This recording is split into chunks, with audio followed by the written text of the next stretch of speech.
اصل مقصد کیا ہے کہ صبح کو اٹھے آپ نے وضو کیا، کچھ رکعتیں پڑھیں، اور اس کے بعد بہت ہی رجوع اللہ کے ذہن کے ساتھ آپ قرآن لے کے بیٹھ گئے اور اس میں پڑھ رہے ہیں، تدبر کر رہے ہیں، غور کر رہے ہیں اس کے معنی پر.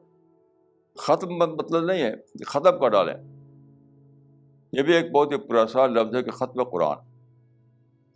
حالانکہ سارے قرآن میں، ساری حدیث میں ختم قرآن کا لفظ موجود ہی نہیں.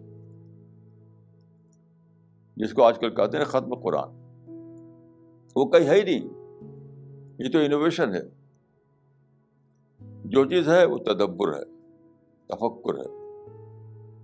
قرآن میں ہے کہ دیکھیے کہ قرآن اتارا گیا تدبر کی، لیدبروا آیاتہ ولیتذکر اولو الالباب،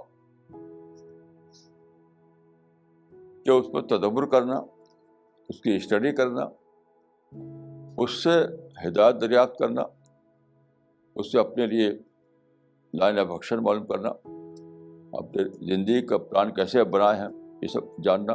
اس کے لیے ہے قرآن.